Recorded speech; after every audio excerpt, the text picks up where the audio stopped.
basically AI is just a massive form of leverage, you know, in the form of basically simulated human labor, and also in the form of like when it comes to like, let's say like technology is a form of leverage, right? Because software can serve a million customers without being in the same software can serve one customer or a million customers without any extra effort or capital, right? And so the fact that AI allows you to build software gives you a form of leverage there, and then also it can actually do human-like tasks. Welcome back to another episode of the Keys to the Commonwealth podcast. Landry Fields here, and today we are diving back into another topic because I think that we've already covered on the show, I think in an introductory level about a little over a year ago now, but I think it's extremely relevant in just where we're headed as business owners, entrepreneurs, in relations to AI and so forth like that. And for those who may have seen this, may not, I'm very thankful and blessed to have a awesome brother-in-law, Joseph Thacker, who's back on the podcast today, who I would argue is definitely an expert in relations to hacking and AI and in relations to the average person for sure, and has an extreme background of repertoire of accolades and so forth in some respects within that community, or at least to us, it would seem like that. He probably would downplay it himself. But without further ado, Joseph, welcome back on the pod. What's up, dude? Yeah. Good to be on here again. You are, since now, also became a podcast host as well, right? Yeah. So I co-host the biggest kind of bug bounty hunting podcast, which is basically like ethical hacking podcast. Mm-hmm. Yeah. I won't shill it too much for the listeners since it's like super technical, and basically unless you're like a top end hacker, it's going to be like kind of too dense. But yeah, if anybody's curious to look it up, it's called critical thinking. I dive into this stuff all the time, and even for me, guys, it's like, that's way beyond me. So it's definitely a niche, but it's a very popular niche and obviously an important one in that sense. So, we had a conversation about a year ago on, I think there's still was a lot it a year ago or 2 years ago? No, it was a little over a year and a half ago. Okay. Yeah. Maybe, was it 2 years ago, you think? I don't know. It was over the summer, obviously. Yeah. It was on a family vacation. I think it was just over like a year and a half. Okay. A year and a quarter or something like that, maybe. Okay. I don't know. You could be right. All that to say is, since we did do that, obviously, I think at that point, we were kind of talking about it more or less. That, ChatGPT was kind of a scenario, but I think there was still a lot of like, where is this kind of really going? Like, it wasn't the end all be all yet, and we're still not there. But I think in relations to what has evolved just over the last 12, 18 months, as far as the picture, I think it becoming a little more clear as far as where we were heading in some respects, obviously is important. And looking at it, you can be, obviously take one of two different viewpoints, which is one, be terrified of it, which is probably you need at least have some of a valid aspect of that. But also I think from just the idea of like looking at it from the lens of opportunity, especially in the world of entrepreneurship, businesses, and how you have to be adaptable in this new world that we're going to be pivoting to, it's going to be so important. Yeah, I think last time there was hardly anything that was agentic. Right. It was still all chat apps only. Yes. And obviously there's a mix there where a lot of chat apps today still do agentic things under the hood. Right. But most things were not agents at that point. And even then we say agentic, it's still kind of sometimes a lot of what people even think of it, agentic AI is really kind of more or less baby stepping aspects of agentic from where it's really going to go in the grand scheme of things too. Yeah, we're not at like full AGI yet. Yeah. Unless you're artificial general intelligence. Yeah, exactly. Like AI can't just act exactly like a full drop-in replacement for an employee. That's like the best definition I've heard lately. There are multiple people that I really respect that have been kind of defining artificial general intelligence as like, could you drop this in the seat of an average knowledge worker and it be able to do that person's job? And we're definitely not there yet for most jobs, right? I think that can kind of be done for call center workers. It can kind of be done for some executive assistant work. Maybe it could be done for like editing. If you're like a writer and you have some sort of like outsourced editor, or maybe second language based editor. I think AI could do those things. But yeah, in general, you're right. It can't be fully agentic. It still needs a human to check in and say, now do this, now do that. Yeah, I mean, when we get to that point, I've definitely considered my staff. We're going to become more and more. My staff will become managers of the AI. That's replicating 4 or 5 versions of them, and I've talked about that before. But where we get to that point type of scenario, I've been saying for a while, like I think it's not necessarily just true of my business. It's also true of a lot of businesses out there, which is they're going to become more and more of technology businesses than ever so before. As I've played around with things like Base 44, Replit, so forth like that. Things that are like, there's a thing called low code, no code, and we won't really get into a bunch of that. But the idea is like, as the jobs kind of are shifting as far as what's hard, what's considered hard, et cetera. Like, I don't know how to code or anything like that, Sure. but the ability to write and it's not great code, but how easy it is for me to just jump into learning Claude code or some of these low code, no code scenarios of building out apps, this, that, or the other. Maybe I can use it and put it on my intranet. But the AI, I don't know. I'm not an expert is what I'm trying to say in that. And most people probably listening to this are not either, but you can actually get it pretty good ways. Yeah. And at least as far as an understanding and that realizing that I saw a tweet today of like the idea that used to be, if you had like a startup idea, the biggest lift in a lot of that times was needing funds from venture capitalists usually the biggest portion of that was because of having to develop some kind of software or something, this, that, or the other.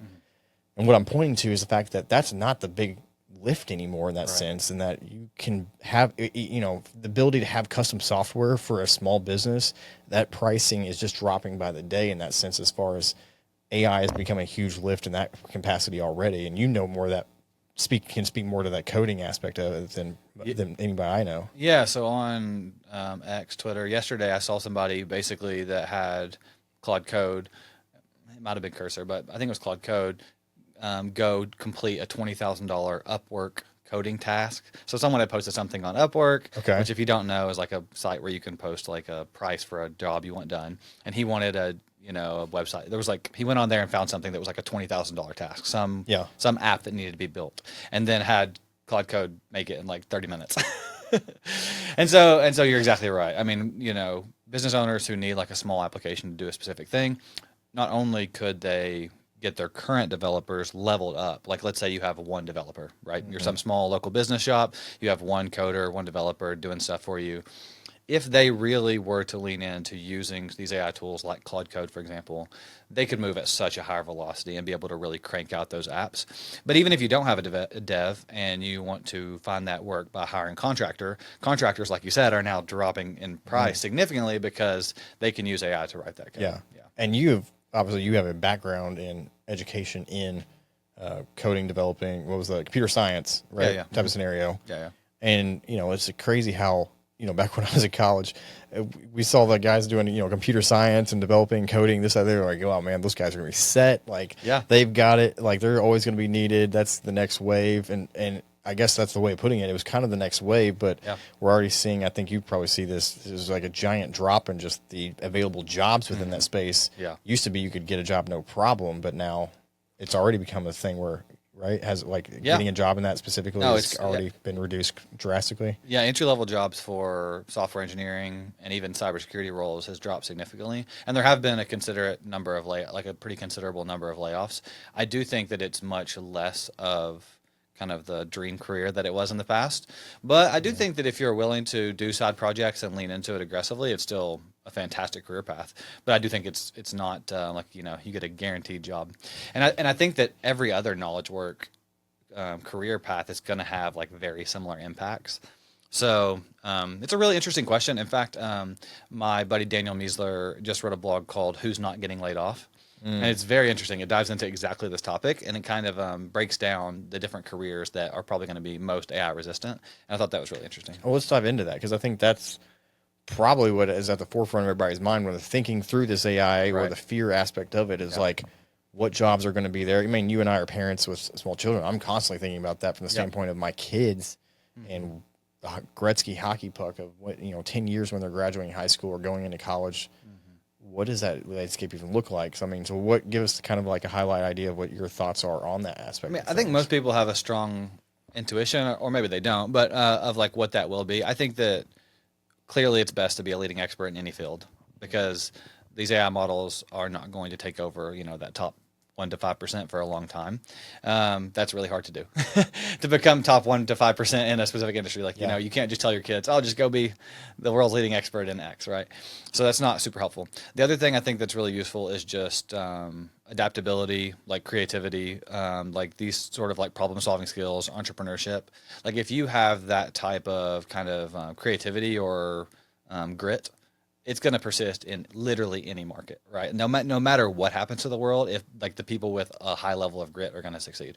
Now, as far as Yeah, I think I keep speaking to adaptability being a huge key and where we're headed. So, I mean, I think it's always probably been an adaptability thing in some respect, but I definitely would argue it's more important, because there's been waves of transitions and, of how industries worked and the engine and the technology was another catalyst for that change and so forth like that. But I think the adaptability, the speed at the adaptability, how quickly this stuff is being adapted and will be adapted is why I put a lot more of importance on adaptability being key more so than ever before. Yeah, but you didn't have to have it. You could just be good at any skill and get paid to do that single skill, right? But now it's like if you've specialized in a single skill, that's going to actually be slowly eaten by AGI or AI, right? At some point, then I think that you're kind of in a tough spot. Now, I do think that there will probably be accommodations because it's going to have such an impact long term. I do think that we're going to end up somewhere with UBI or something similar, right? But some other I've thought about the same thing. I'm like, at first I was like very against it, and then this was like 10 years ago, and then now it's kind of like, I could see how, we have just robots doing the jobs for us and making money, more so than ever before in our sleep. Yeah. That's the other point too, is the opportunity has never been greater at the same time, because I don't want to there's like I said, there's yin and a yang here in that sense of like the opportunity to be entrepreneurial has never been easier than ever before right now to be able to do that. I forget who it was. I mean, they said they expect next year there to be a $1 billion valuation company, and it consists of one person because they have AI doing so much of the back end side of things. Yeah, Greg Eisenberg said that, and I agree. Basically, AI is just a massive form of leverage, in the form of basically simulated human labor, and also in the form of like when it comes to like, let's say, like technology is a form of leverage, right? Because software can serve 1 million customers without being in the same software can serve one customer or 1 million customers without any extra effort or capital, right? And so the fact that AI allows you to build software gives you a form of leverage there, and then also it can actually do human-like tasks. But no, I think like if I was talking to like high schoolers, I don't know if this will be as relevant to our kids. It probably still will be relevant to our kids. I think one of the biggest industries you could get into is like basically robotics. So, either electrical or mechanical engineering, but honestly, you should try to learn both and integrated with some form of like coding or embedded systems.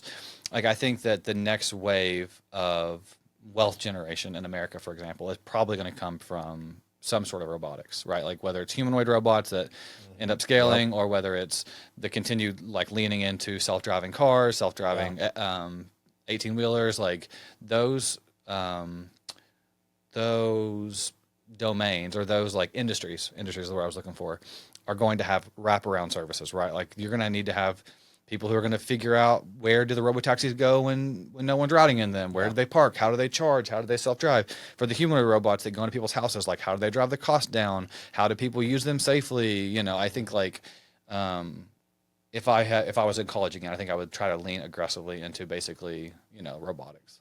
And in case anybody didn't pick up on that, or hasn't thought about this or seen some of the stuff out there, you can go and find it on YouTube, etc. The idea of like robots walking around your house and doing your chores, this, that, or the other, is going to be here by the end of the decade. I mean, there's already aspects of it, but I'm saying it's like, here's a viable product. Or take Tesla, you probably know more about it with their robot stuff they're already working on. But there's so many different, you got Boston Dynamics, you got several Chinese companies. Yeah, that's a good point though. I mean, because there's an aspect of engineering, etc., that is a whole industry that's basically going to be created. We have robots, but I mean, that's not really what we're talking about. We're talking about something that's replacing humans as far as more of a robotic scenario or thing that can think like a human. And there's a large, wide open opportunity for an entire new industry there being created. Yeah, the form factor is still up in the air. Like there's still a lot of debate around it. There are multiple companies, Tesla included, that are betting on the humanoid factor because our world has been built for humans to use. But I've seen a lot of other really interesting suggestions that like, your dishwashing robot should maybe literally be your cabinets. So you don't even have to put up your dishes. You put your dishes in your cabinets, and then your cabinets automatically wash your dishes, right? And so then they're clean in the spot they're already supposed to be in.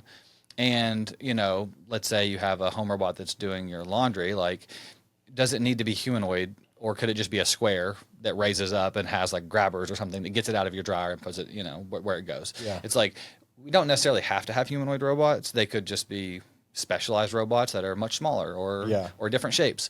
But I just think it's a really great industry to lean into because, one, it's never been easier to learn that. And that's true for any domain, right? Like anybody who is intimidated by a specific subject area or subject matter, like, I think that they should hopefully try to lean into the fact that they can just ask AI near infinite questions about that topic. Like you can just say he's like, I don't really understand how electricity works. Explain to me voltage. Oh, I still don't understand. Break it down further. Oh, I still don't understand. Draw me a diagram. Anything that you don't understand is now kind of understandable because you have a, perfectly patient tutor to teach you anything all the time for basically free. You have to have a passion, not necessarily a passion, but you have to have an idea of like at least some aspect of a love of learning in the sense that like with adaptability, the way you be adaptable is you're learning. And so you have to have, and we obviously have endless resources and YouTube and so forth to learn right now, that the excuse is no longer there of like, well, I don't know how to do that. Again, back to coding. I don't know how to code. Right. And there's some aspects of the low code aspect I still don't understand, but you know who knows how to? ChatGPT, the LLMs, that large language models out there, and I've seen you have done it where you just screenshot and you're like, hey, where's the problem in this spot?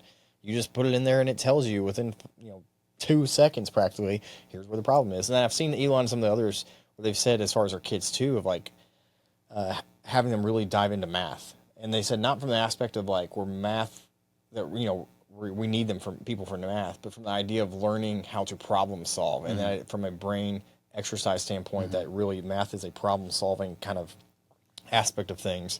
And they were kind of talking about that as one of the main things from a skill set standpoint, just to kind of as a stepping stone into being able to use those skill sets later on down the road too. Yeah, I think that was interesting. Yeah, two quick things. One is, I meant to say this earlier and I forgot, and you just mentioned it again. On like the low code, no code, for example, I think if people are business owners or entrepreneurs and they're like, oh man, I really want to be able to do X thing, and they think it requires some sort of technical skill, you can literally just say to current AI models, hey, I don't know how to write code, but I would like to get these two things connected. What are my options? And it will go out and do research and find out, oh, here are these low code options, here's these no code options. But if you don't want to do those, here's how you hire a contractor to do it for you. Like, it will step you through the whole thing, even if you don't know how to code. So I think that's just a good tip. Back on the topic of like what is a good industry to go into, especially on what you just mentioned, and this was in Daniel's thing too, I believe. But one like specific domain is basically entertainment and like community building, right? These are two big things. So I do think, as we've already seen this in America, right? As like GDP goes up and wealth goes up, like collectively, people are then able to lean into things like sports, video games, streaming, like speed running of video games, like I think that in general, like we've seen the rise of basically Twitch and YouTube, right? And so I think that people who are leaning into kind of the creative aspects of what they find interesting and then sharing that with the world, whether it's in the form of like reviews or summaries or blogs, right? Like I think that that's probably something good to, even if it's a side hustle for people to kind of lean into, because humans will always want the opinions of other humans, and they'll always find other humans entertaining in like whatever they're doing that's interesting, whether it's woodworking or video games or, even just breaking down the latest and greatest humanoid robot, right? Like just like describing things they already find interesting. Yeah. And then the other thing is community building. So like we're going to, I think, have like a radical return to analog kind of across the board, right? Like people are going to want less digital things and they're going to want to experience things in person, right? Like as AI music blows up, people are going to want to go to more concerts. As self-driving cars take over, people are gonna want their muscle cars, right, to drive to drive at the strip, or their four-wheelers to drive through the woods, right? Or a piece of art that was handcrafted or hand-painted, right? Because we now can do art, whatever you think in your brain, you can kind of create yourself now, type of thing. Exactly, yeah, or just like new forms of expression, right? Like, like even art on new technology. So I know that you dabble in some crypto. For example, I have a guy that I follow on X that I really like that when NFTs first dropped, he was basically doing art on top of the NFT ecosystem. And I don't mean like making artwork that he was selling on there. That's what all NFTs were. But like he was doing things like creating a corrupted file and then uploading that as an NFT. Like basically taking the new medium and doing something cool with it. So he made a 1x1 pixel NFT. So you literally can't see it. It's one black pixel, right? But like this thing sold for like a bunch of money, right? Because it's like just a unique expression of the new medium. So like what forms of art have not been created for the new medium of like agentic AI? Like maybe it's beautiful to have. Okay, another example. Yeah, Boston Dynamics, right? Like having a humanoid robot dance in a really cool way adds no utility to the human race, right? Or the Tesla cars that all do the synchronized light to songs or something. Right, like that. right, exactly. It's so it's like what ways can you create a new form of art or expression in a new medium that would be interesting to people? So I think that like the creator / entertainment economy and sports, and then also the like communal building. So I think we'll actually probably have a lot of people who are getting paid to like lead retreats, like to lead a hiking engagement or like a hiking, trip over to the gorge, for example. Like I think these types of in-person, kind of pro-human meetups, pro-human activities will also kind of like skyrocket in the next few years. Yeah, I can see that. For sure. It's going to be interesting. What does it mean to be human? It's going to be a question that we're asking in some respects there. Yeah. Switching back to more of the business owners aspect and idea of entrepreneuring, and I think especially is becoming much, I think, again, it's the better question is not to ask if I can do something. It's going to be more like, okay, just how do I do that? Because the possibilities on how and what you can do are there. There's no real excuse in a lot of ways. And again, to that coding part, like I'm not a coder, but I also say I'm not just expecting that I build out all these code things that I need or custom software, et cetera. What I am pointing to is I'm kind of educating myself on what's possible now, because maybe only the coders were only like huge tech companies, but maybe there's a lot of people that know how to do the low code aspect. Maybe they don't, and so forth, where more and more of like, I envision my business becoming much more like a technology and a marketing business, that I think the idea of having a CTO on a smaller scale business is going to be much more viable for not just SaaS only type of products, but just in your general business because of more fractional CTO type of capabilities for people, be like within your business type of scenario. And that's going to be a huge, I think, key and part of it, because they could do a lot of the stuff with that within your business. And so many, and that's a skill set that's no longer necessarily this hard job. It's actually a little bit more of an easier job, is really probably where we're headed in that sense too, that, you're thinking from that mindset as a business owner of like, it's not just people answering the phone or offering a service, but like all the technology stuff that you're capable of now too, could be itself a position that's there, because they can also be the ones helping develop out the AI that is replacing some aspects of the human lifting portion of it. And so you're potentially replacing, you're not going to replace all your employees for a lot of different jobs, but maybe you're replacing some and moving all those into one technology type of person within your business that you never thought was really necessarily a part of your business before. Yeah. That is replacing a lot through AI and through different stuff, replacing a lot of those staff members. Yeah, I think you're right. I think there are a lot of companies that have not leaned into tech enough in the past. And by tech, I mean specifically, let's say content creation. We obviously are both really passionate about what that can do for businesses, but then also things like Google ads, right? Or Facebook ads, right? Like managing that. And then on top of that, like you said, maybe just like kind of light tech that allows you to upsell something, right? Or to, A/B test a specific product for users or whatever, right? Like there are often small tech jobs or small things that right now are probably piecemeal, where some people are hiring like a designer to design a banner right now. You can just use AI to design that banner quickly.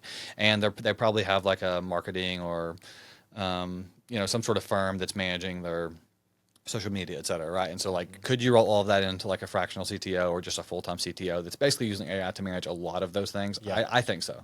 Yeah. I think that's a huge... that's basically huge what you're opportunity, doing, right? And that's what I'm trying to do. Exactly. You're kind of doing that yourself. Yeah, that's what I'm working not for somebody to. else. I'm saying by yourself. Like you kind of are doing that role for and yourself. I see myself transitioning out of that at some point too. But like, here's the person that's actually actively working to hire a person I want to hire, type of maybe in the next 4 to 6 months, to basically be that. But like, you're like, you're like the marketing and other stuff like that, things that we kind of thought maybe you had to hire somebody else out there to do this or the other. I mean, even you talk about Google ads and so forth, Facebook ads, those used to be a lot more complex on how you had to do it to reach the right audience, et cetera. And the internal Meta and Google ABC are whittling that down, monthly in some respects, as far as the levers that you're even able to pull, because the internal AI is the one that's able to kind of get it more in front of the people that you need to. And so the skill set to be able to do it is decreasing again as far as that goes. So again, being able to put it more and more to I think having somebody in our business that is more like the technology person is going to become a much more of a staple thing within small business than it ever has before. Yeah, almost like the role could almost be considered like an automation person too. Yeah. It's like an automation and marketing or automation and technology kind of role. Yeah. Yeah.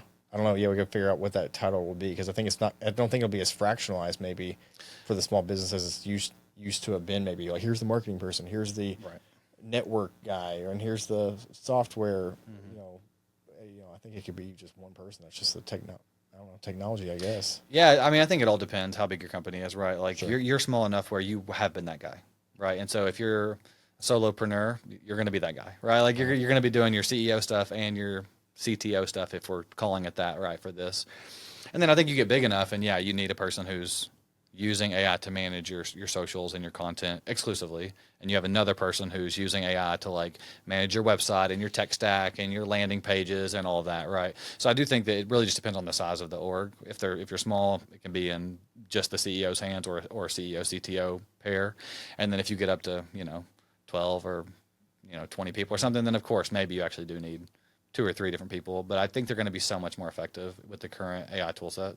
Because you basically be, in essence, having a huge multiple on the output ability of one person, because they're now managing this an AI that's doing the work of 10 of them type of scenario. It used to be. And so and that's where I think, like I said, we're talking to the opportunity aspect of is very exciting, because we'll be especially those looking ahead and looking to where we are headed and trying to learn and dive into this stuff, not being afraid to kind of like play around and trial and error with this stuff on the side, like I'm doing a lot of right now, because I see it as a giant opportunity to be like, well, everyone's still doing it this way. I mean, how about the people back when social media was invented, how quickly they were able to leapfrog in so many businesses because they were kind of paying attention, took the unorthodox method.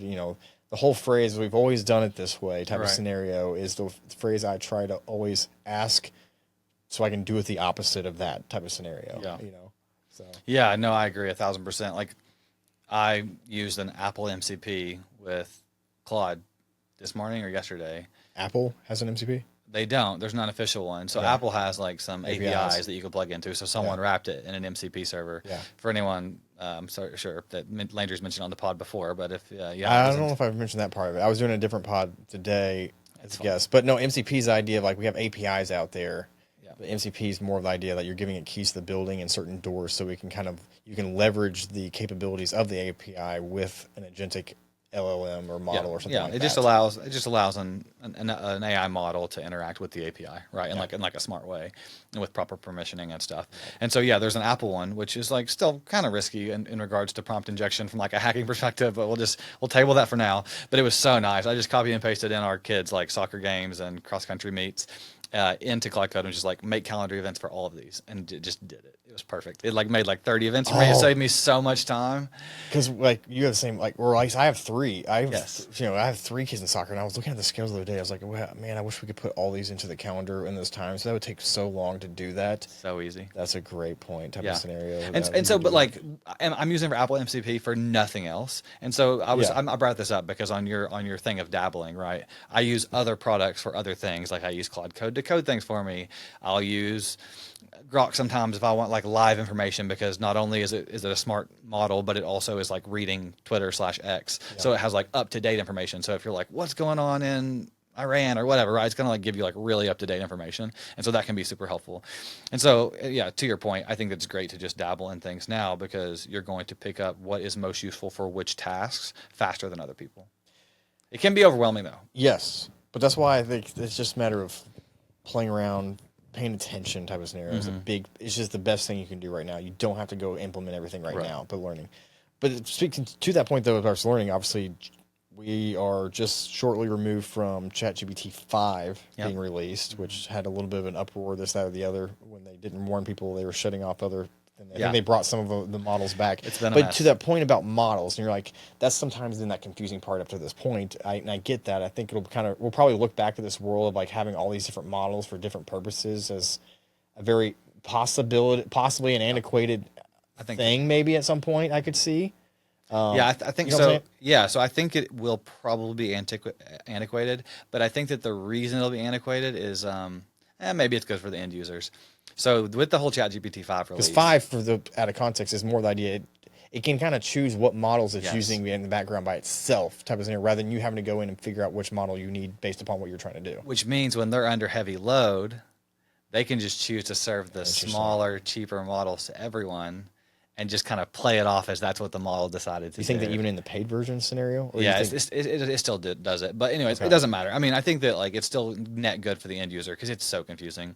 Like I personally work with AI a lot every day. I'm always hacking on these companies and on these models, and it's still like I still sometimes just kind of like roll the dice with like, am I going to use Opus 4.1 for this, or am I going to use Gemini 2.5 Pro? Sometimes I use all of them. I use this app called Chorus, and it allows you to get a response from a bunch of models at the same time. It's free if anybody wants to download it. You do have to put in your API keys, but you can ask ChatGPT 5 and Opus and Gemini 2.5 Pro and as many other models as you want all at the same time. You ask it one question and they all answer. And so sometimes if I really want the best possible answer, I'll do that and then be able to kind of choose them all.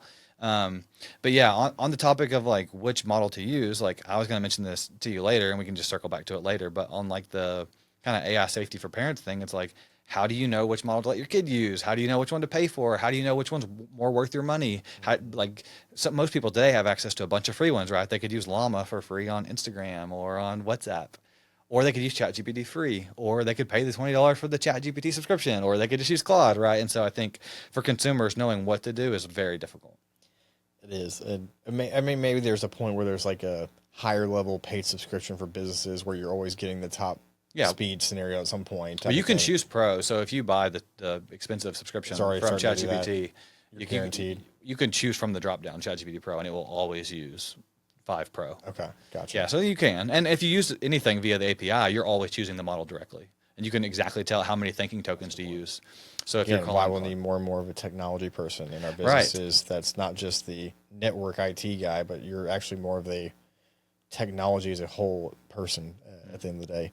But that the security part of it, that's what I've been speaking to a lot of business owners, and we'll adapt that over here. It's just the idea of like, so many of us have thinking I've been playing around with ChatGPT, but a lot of times we have those models already in the ecosystems we've been using from a security standpoint. It's usually already safer, whether it's Gemini or Copilot. Yep. And I think the next iteration, and you obviously have been privy to some of that behind the scenes stuff, and then there's Copilot Studio. It's actually fairly robust, including MCP connectivity and custom MCP server connectivity there. I was actually pretty impressed. No offense, Microsoft. I wasn't impressed for a long time, but the Studio seems to be semi-impressive there. Yeah. But I know Google won't be far behind in their workspace side of things. But, from a security standpoint, obviously that's what you have a huge background in too. I mean, speak to that as far as like trusting ChatGPT, OpenAI versus, like I said, maybe the ecosystems you're already paying for and using from an email and Google and Drive files type of standpoint. Like, speak to the security aspect of it from a workspace. I think in general, on the whole, people are more concerned than they should be. Mm-hmm. In general, many AI vulnerabilities arise from targeted attacks where somebody is it's like writing a custom prompt injection or a custom, let's just call it an email, to send to you such that when if you have a model process it on your behalf, now something bad happens to your account or it leaks your data, right? And the odds of that occurring to most people, especially in, our neck of the woods, is very low, right? It's going to be more like politicians and, billionaires that are getting targeted. Companies. Right. But I do think there are risks at like a smaller scale. So ChatGPT, for example, has like a temporary mode.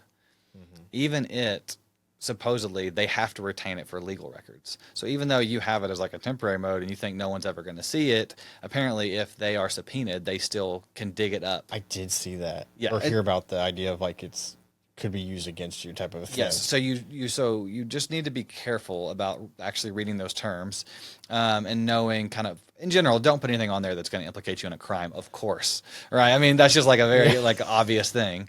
But We think it's obvious, but right, it's worth saying. But when it comes to like putting in like code from your employer, right, or like whatever, if your employer has a rule against it, then of course don't do it. But if you're worried about this person, like, oh, someone's going to steal my code, or OpenAI is going to train on my code, they don't want your code, man. They've got the code from Google, and like they've got much better code to train on. And there has never been, in my opinion, in the last 2 years with good models from good model providers, any kind of risk of like you put it in the model and then later on somebody's able to get it back out. Like that's not a thing. And I know, the layperson doesn't necessarily understand that, and so they're scared of putting stuff in there. But in general, that's like a risk that people should not be concerned about. I think some of the biggest risks are, and these are things that, obviously care about as a parent, but one is I think people overtrust the AI's output on things that are important when they didn't realize that they're actually giving the model what they want to hear. So if you say something like, I think I think I might have this health condition, and these are the reasons why, and you describe all of the things that you already found on Google that health condition indicates, it's going to say, yeah, you might, based on the way you described it, that's what it is, right? You're already putting your bias into the question. You're putting your bias into it. Now, if you say it in a very objective way, like you don't tell it what thing you think you have, but you just describe the symptoms, it will give you a list of potential diagnoses that is much more objective, right? So you want to make sure you're not leading the AI to the answer you want to hear when you're trying to like get like objective, like an objective opinion out of it. Yeah. And so I think that, ChatGPT 4.0 2 months ago had this model that would basically it's called sycophantic or glaze you. So if you had your kid using it and they were saying like, hey, my parents are so mean, I should be able to sneak out of the house and go see my friends whenever I want, they'd be like, yeah, you should, you go for it, right? Like, and it was even doing this to like people who were saying like, I want to take my own life, or I want to leave my wife and kids and go travel across Europe. Like it would actually encourage bad behavior. Yeah. And so I do think we want to think about and, kind of stay abreast of which models are more likely to do that and which models are more likely to like serve you the hard truth that you need. So yeah, I mean, there's a lot of interesting risks like that. And so some people also just get completely tricked into thinking that these are like conscious beings and that they want to marry them, or that they, I think there's a lot of issues with that as well. And for businesses out there, I think a great thing that you should do, if you have not done so already, is basically go ahead and put a code of conduct rules in place as far as AI and how it's being used in your business. Yeah. It's something every business should already have type of scenario. And again, that could be easily created with things like ChatGPT or OpenAI or Copilot that are in your systems. So we're implementing that a lot right now within our systems because it's already kind of built in. And we decided to see where some of the internal flows and so forth with Google and ChatGPT or Copilot and so forth like that continue to gravitate towards. But, speaking to continue on the security aspect things too, and it's what I know you have a big passion on, which is, as well as myself, but more so you than anybody I know, which is the idea of like, we grew up, especially me, probably more so, where grew up in like the internet age where like we didn't have internet. We were just kind of getting used to internet, and then we got phones, and then like parents just gave all their kids phones. And obviously it's clear now that that might not have been the best decision to just give, teenagers and young elementary kids access to whatever is on the internet. Cause we know there's all kinds of stuff on the internet or on your phone, which is again, just that at your fingertips at all times, etc. And so there's the idea of this aspect of security when it comes to kids and this stuff too, and not just being able to give them access to any aspect of that. And so I know you're currently building out some resources for that for parents and so forth. Yeah. By the time this goes live, hopefully it'll be up, but it's called AI Safety for Parents. Okay. Number 4 or? No, FOR. Yeah. AISafetyforparents.com. I just think it's really kind of crazy that we have basically AI safety tuned these models, because like all these models are very safety tuned. I've done like subcontracting, like safety testing for OpenAI, and I've submitted some safety vulnerabilities for Anthropic, and they're basically tuned to not like tell, for example, adults how to make methamphetamines or how to make a bomb, right? But it's interesting, like if an adult asks like about I don't know, like to help write like a really gory, brutal story. Like it'll do that for you because it's like that's fine, right? But it shouldn't do that for a young kid, right? It shouldn't, I don't know, tell them that a specific religion is true or false, right? It shouldn't tell them that Santa is real or not real, right? So like there are things that we don't want models to say to kids that we are fine with it saying to adults, and so. I think that's interesting. And then the fact what I was mentioning to you a minute ago about like AI psychosis, which is like basically people believing that AI is like another person that they could like fall in love with or just be best friends with. I think there are some risks there around, kids not pursuing, or just not kids, but even adults, right? Not pursuing real relationships because of that. I think a lot of parents also don't know where to draw the line for like using AI to learn versus using AI to cheat. Yep. And just like the ways in which AI can like reduce our desire to do hard things. So it can reduce our critical thinking skills. I've actually noticed this pretty strongly in myself. I never want to hand code anything anymore. Why would I, right? I used to be like that used to be a huge part of what you were doing. Yeah, I was literally a software engineer for a long time. And so it's like, I don't want to anymore. And if I'm experiencing that, like, of course, kids are going to experience it. And so, I've made like basically an email course that people can go buy or whatever that I think will kind of like help them tackle some of those topics. But there's also a ton of free resources. So there's going to be like a system prompt that you can put in ChatGPT or in Anthropic. Actually, that's a really good question. Do you think that the vast majority of lay people understand what the word system prompt means? Probably not, but I mean... So what would you call a system prompt? Because I was going to put this on the site, and I don't even know what to call it. Like custom instructions, or like... Is it a prompt that is kind of like the outlier for the entire LLM in some respects as far as... Well, it's like in ChatGPT and Claude, you can set your own custom system prompt or like personalization or custom instructions. Like yeah. Or you can also just use it when you start a new conversation. You can just dump it in there, exactly. right? Yeah. So there's lots of ways to use it. You say system, that's when I was like, wait a minute, is this like a bigger picture scenario of the whole thing? So when you develop an AI application, a system prompt is a prompt that gets included for every chat. So any user that pops in, it's going to be there. Okay. And so, so anyways, I should call it something else. But the whole point is, so like there's going to be a free system prompt on there that you can dump in there if your kid's about to chat with it so that it doesn't ever broach any sensitive topics. But I mean, this is way bigger than just kids, right? I'm just passionate about it because we both have young kids. Yeah. But I think that it's going to be something that's like super applicable to adults too. Because I mean, I'm like watching the Foundation right now type of scenario, and there's like this. It's kind of interesting because it's like there's going to be some aspects of people believing like AI is like this. What's the word? Sentient being type of scenario will for sure happen in people think that today. Prevalent way already. Very intelligent people today think that. Some people think that. And so in that one, it's kind of interesting is that they've all killed off all of the Are you going to drop spoilers? No, on I'm not. Show? Okay. No, I'm not. I could during a couple of them. The idea is like they're beyond the AI robotic stage that they had to basically kill it off type of scenario, and there's still aspects, but like they had robots that were kind of doing and thinking for themselves and so forth like that. I'm sure the iRobot or whatever Terminator everybody kind of goes to in many ways there. But obviously that's why it's good to have people like yourself and people that are like, we're passionate about this and we want to do it the right way type of scenario. And from an ethical hacking standpoint, the hacking, obviously from our business standpoint, has grown.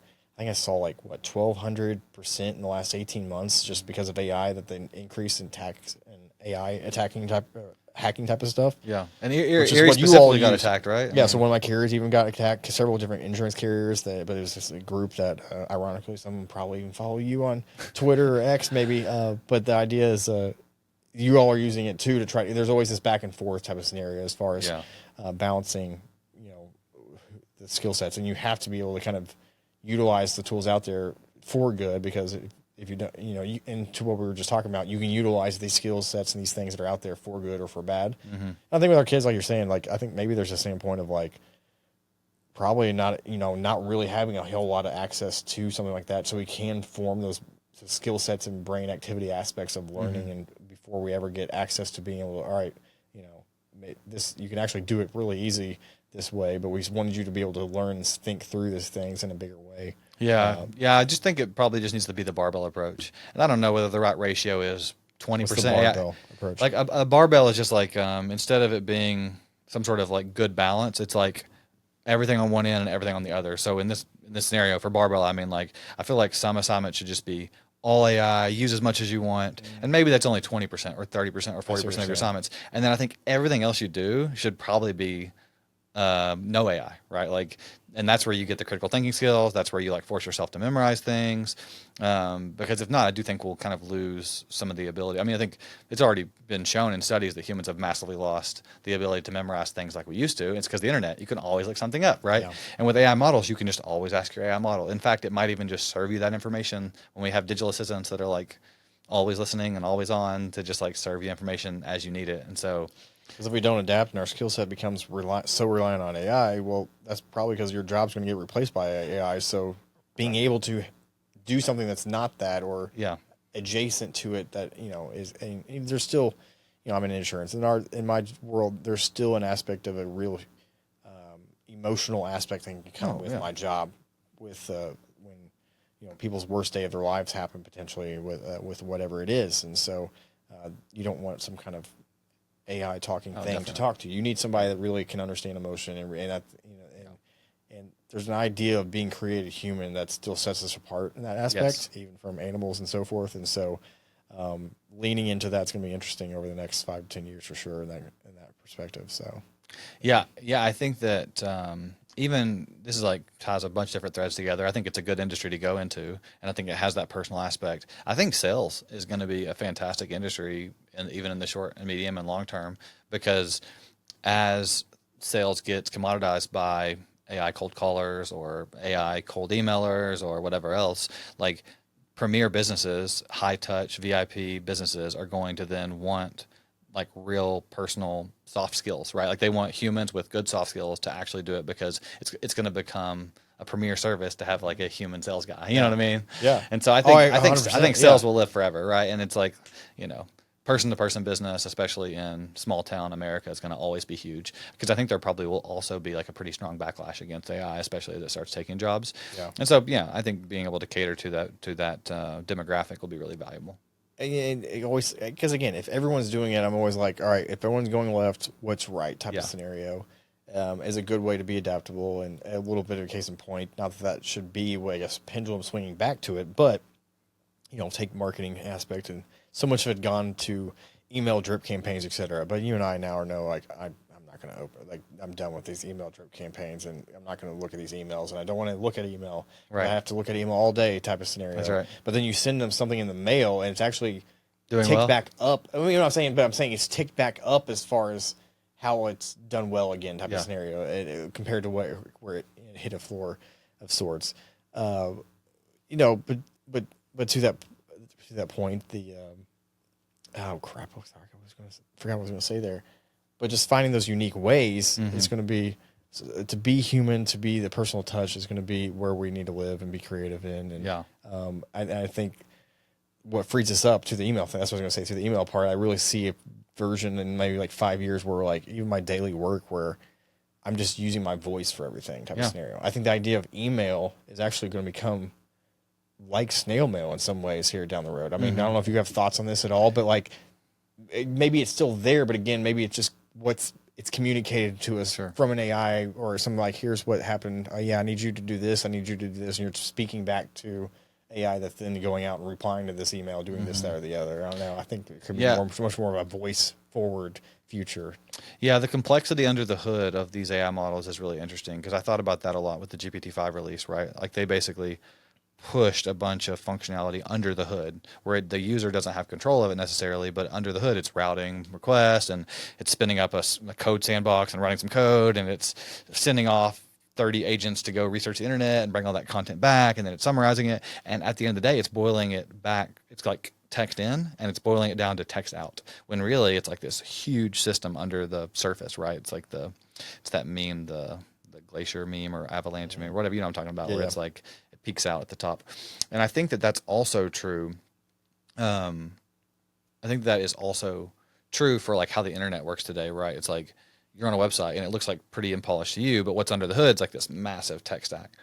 And so I think that the thing about the internet is you can kind of like inspect the source. As a hacker, I can like watch the traffic go back and forth.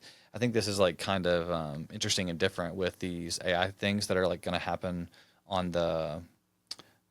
on the like server side Yeah. with these models where they're going to start doing lots more, like you said. They're going to go read your email. They're going to go look up the documents. They're going to know the context of your life. They're going to have look at the meeting notes of the conversation, which, by the way, we haven't talked about granola yet. We should talk about that. And so I think you're exactly right. You know, I do think that actually I even saw a tweet yesterday that said something like, pretty soon it's not going to be weird to be talking to your computer in public. And so I think that they're on the same train of thought you have, right? Just like the kids, it's not weird to them to be just like doing a TikTok video in the middle of the street. And Right. I'm like, oh my gosh. Yeah, it's super This is embarrassing, weird. but they just do it. Yeah. So Yeah. What about granola thing though? I've been using it lately. yeah, I use granola all the time. I just think you got a lot of listeners who would probably benefit massively from it. Basically, granola AI is like free and transcribes meetings and then perfectly summarizes them and then makes it shareable and you can share it to people. Yeah. It's one of my most used AI apps, and I absolutely love it. So I just thought it was worth mentioning. Yeah, now that it's connected to my work email, I didn't realize it just automatically pops up. Do I want to record whatever's going on type of scenario from a private standpoint, whether it's in person or this, that, or the other? You can, on my phone, just click, yep, turn it on, or my Yeah, you computer don't have to have like a or- meeting joiner. You know, people Yeah. who are used to like a recorder person robot jumping in your Zoom call or your Meet, like none of that's there. It's just Gosh. completely invisible. It's great. I'm like, how many people are actually? There's like I'll get into Zoom calls now. And there's gonna be so many like Otter AI bots there, this, that, or the other. I'm like, how many people are actually like? This is just becoming spam email now for you from all the stuff that you're like. I don't know. Yeah. It's interesting. But yeah, I mean, where do you think next 12 months, probably, as we wrap this up, kind of where we kind of headed next in that next iteration? Then obviously we've projected a lot. We've kind of seen where we're at right now, but It's really hard to know. I think it's going to be very weird. It's going to be. it's going to get weird. Yeah, I think it's just going to keep getting weirder. I mean, it's weird now, but just like on the personhood thing, like these models are going to get even more human-like. And I think that, you know, character AI was big for a while. I think that like stuff like that, like kind of having your own digital assistant that's really catered to you and even has like a little bit of a personality, is going to be popular. I think it's going to be really popular. I don't know how I've much. already done it a little bit with Grok, where you can just like sit there and chat with it type of scenario. I do it all the time now, like with my voice. Like It's built into Teslas. My buddy Douglas, I just heard that when today. he's driving around all Yes. the time, he loves talking to his Tesla. Basically, you can just talk to Grok while you're driving around, and just the native feature. Like obviously, you could always do this on your phone, but the fact that it's like built into the car, he said, it just feels like complete like magic. It feels like the future. Yeah, I mean, I use the Grok one as my special button in my Apple now. I just have it straight go to the Grok audio Grok mode. audio mode scenario for all the time. I mean, again, you need something answered, like, or I'm like, hey, I'm doing this right here in front of me, and you tell it what you're doing. I have this problem. It'll find that answer almost like 90% of the time and correct. Like, this is how you fix it type of scenario. And the free version is great. I still use the free Grok. I don't have the paid version. I don't know which one I have type of Yeah. scenario. I'm saying like I still use Grok 3. Like they've released 4 and 4 Heavy Pro, and I just still use 3, and it's fantastic. But yeah, so where are things going? I think that I think it's going to get weird. I think that there will be, you know, significant layoff impact over time. I don't think it'll be like crazy fast, but I think it will get fast enough near the end of next year to be concerning for people, I think. End of 2026. Yeah, and I think that like people are probably still underrating what Cluely is building. So if people aren't familiar with the company Cluely, I'm not. So tell me. I don't think we've talked about this. yeah, so this company CLUELY. ELY. Yeah. That's So what you do these days. You just put an LY on the end of whatever word it is. Exactly. Novally. No. So I think basically what they built was originally a thing to help you cheat on coding interviews. So it was like like a transparent overlay, and it would always be reading your screen, and it would put the code. And so even if they were monitoring your screen, it was invisible to that. And so it would put the code that you needed to write overlaid on your screen like a translucent thing, and it would be like reading the coding problem that they were having you do, and it would even tell you what to say to describe the code to make you sound really smart.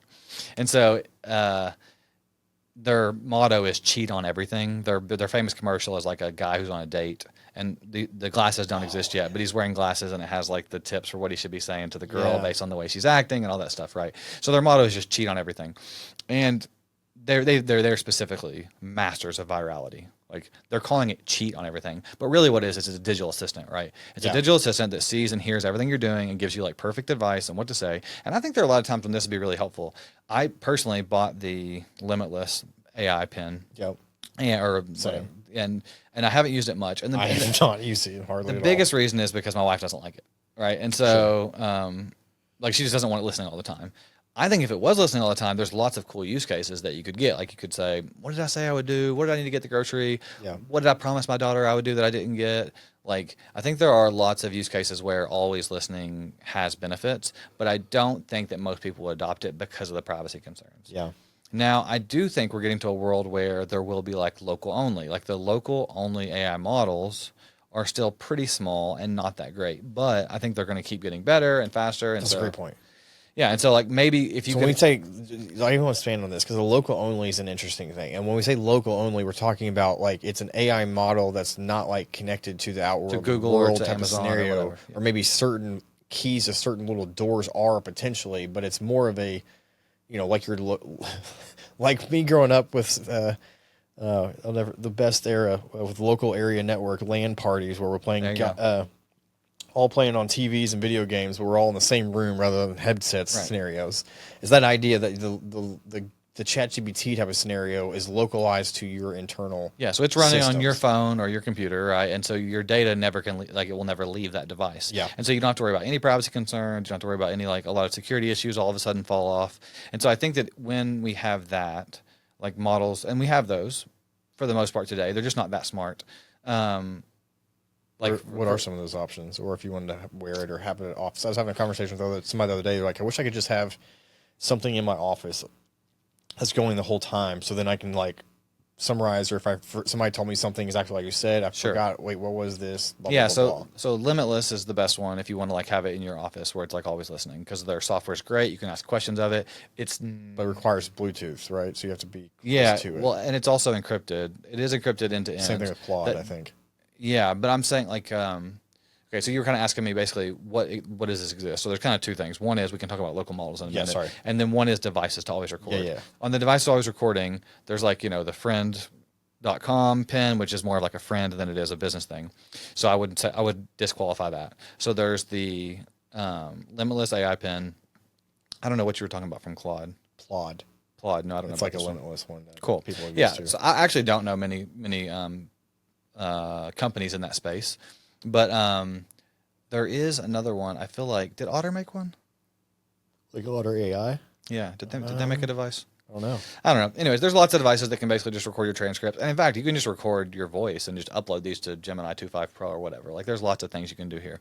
But as far as local models you can run, there's a bunch. So you can search these by just searching, like, you can go to Olama or search Olama, local AI model 1B or 3B or 9B. And so the B there stands for the billion of parameters. And if the number's like lower than like, 20, you can run them on most MacBook Pros these days on the M series chips. And if they're like 1B or 3B, you can run them on like even most Windows machines. And you can run them on most phones if they're like 1B or 3B. Google has some called Gemma. Gemma 3B is like kind of interesting, kind of good. These models are basically like the old models from like 5 years ago, right? They're like pretty dumb, but they can answer most basic questions. Like if you say like, what color's the sky? It'll tell you the color of the sky and that sort of thing. So if you just wanted something local to run to like talk to your kids or whatever, you could do that. You can stand up your own server in your house and have it run slightly bigger models that are slightly better. A guy named Network Chuck on YouTube has some great videos for that. If anybody is like a little Network Chuck, love you, dude. Yeah, a little bit techie or a little bit, whatever, then you can stand up your own server and kind of run local models at home. I do think businesses should potentially look into that because of the data security that kind of concerns that are like there. There are really good models like the DeepSeek models, and there's a new one called Kimi T2. These are out of China, but they are local, like you're running them locally, so it's not risk. You're not actually using the China providers for the service, so they're still totally safe. It's just an AI model that runs locally.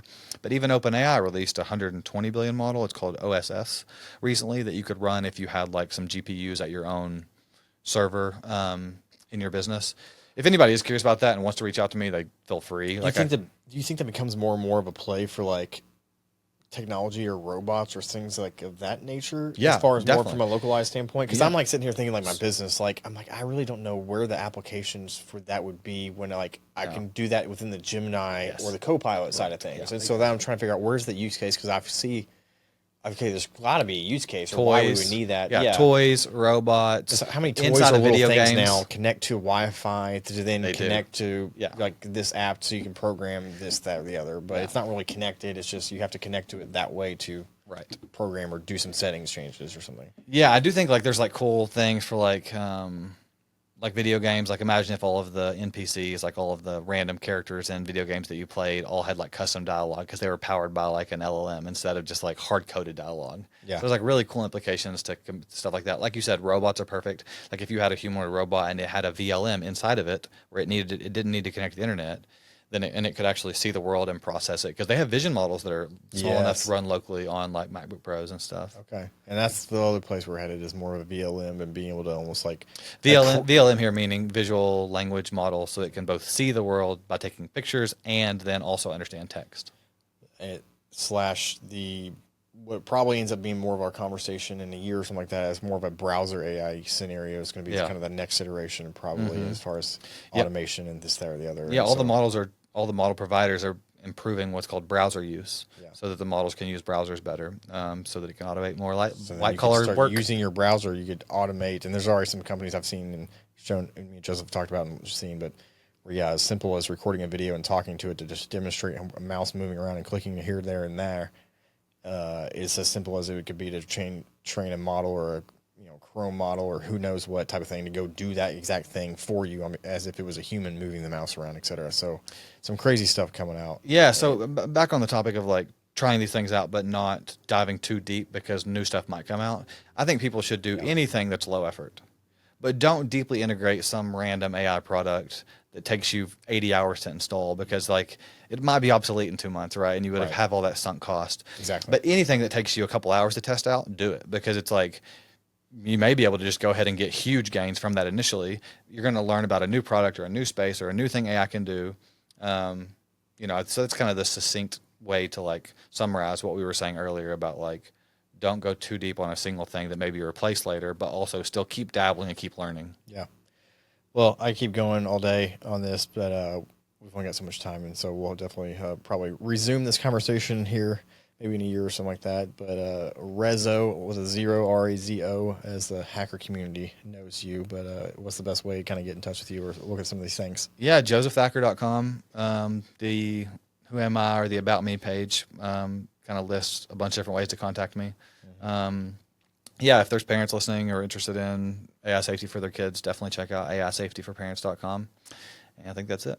Or if you're a major corporation that needs some ethical hacking, he's the guy to call. Yeah, I do a lot of pen testing, like basically website hacking, and AI testing.